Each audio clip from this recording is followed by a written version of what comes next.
भजन्ति ये संश्रितास्ते जगदीश्वरनाथमेकं कस्तान् निवारयति संचरतो यथेष्टम्। अब इसके बाद भगवान के गुण कैसे हैं, आपके गुण कैसे हैं, इसके बारे में यहाँ पे अब अगले श्लोक में बता रहे हैं। संपूर्ण मंडल देखते जाए। संपूर्ण मंडल माने गोल, संपूर्ण माने पूरा। क्या पूरा? शशांक माने चंद्रमा, मतलब पूर्णिमा का चांद। पूर्णिमा का चांद, उसके कला कलाप, मतलब उस पूर्णिमा की किरणें, पूर्णिमा के चांद की किरणें जितनी उज्जवल, धवल, सफेद है, उसकी तरह शुभ्रा, शुभ्रा माने शुभ्र, उज्जवल, सफेद।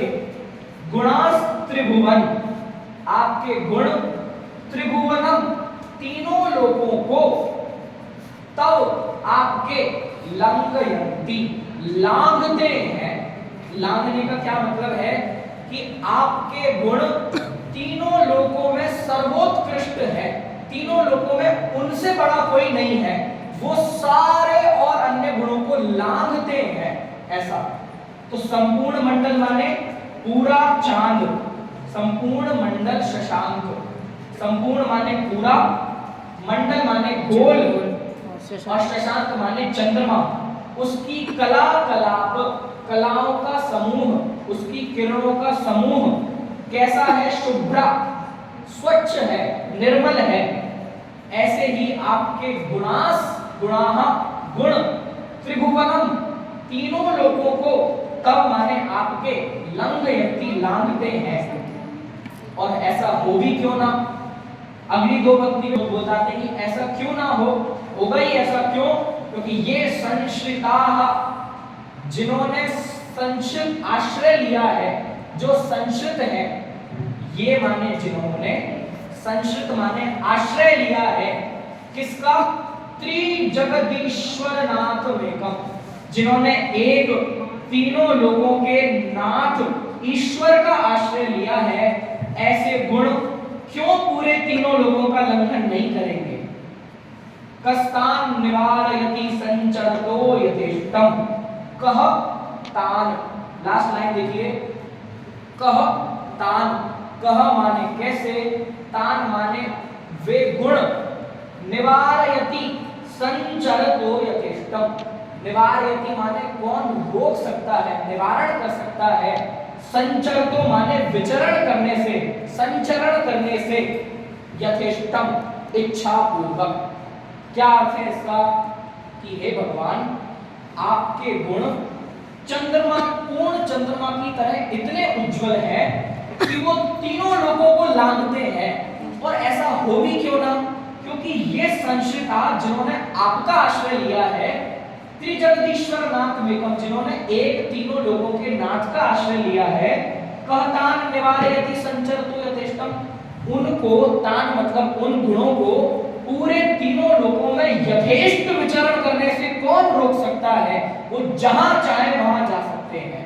इसका क्या मतलब है कि आपके गुण इतने ज्यादा यशवान है, आपका व्यक्तित्व इतना ज्यादा यशपूर्ण है कि आपके गुणों की आभा पूरे तीनों लोगों में जाती है, आपका यश पूरे तीनों में लोगों में जाता है, और उनको पूरे तीनों लोगों में जाने से, यथेष्ट संचरण करने से कोई रोक सकता नहीं। ऐसा इस श्लोक का अर्थ है। कोई शब्द का अर्थ नहीं समझ आ रहा? कह, कस्तान का संधि विच्छेद है, कह प्लस तान। तान मतलब उनको, कह मतलब कैसे। हाँ हाँ, वो भी बताइए। हाँ हाँ,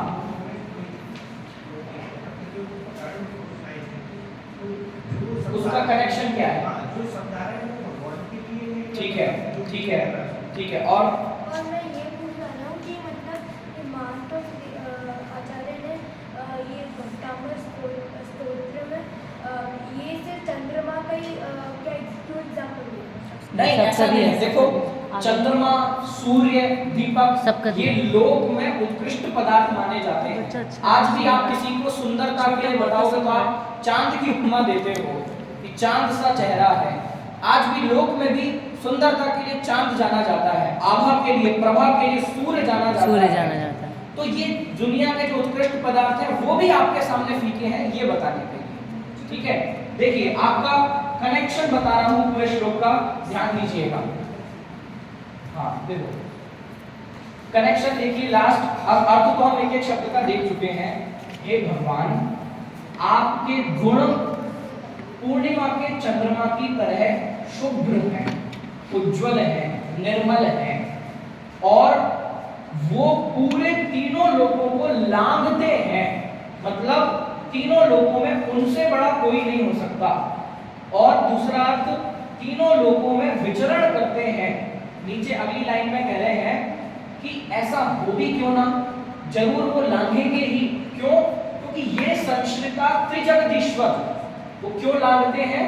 क्योंकि जिन्होंने तीनों लोगों के नाथ का संश्रिता आश्रय लिया है।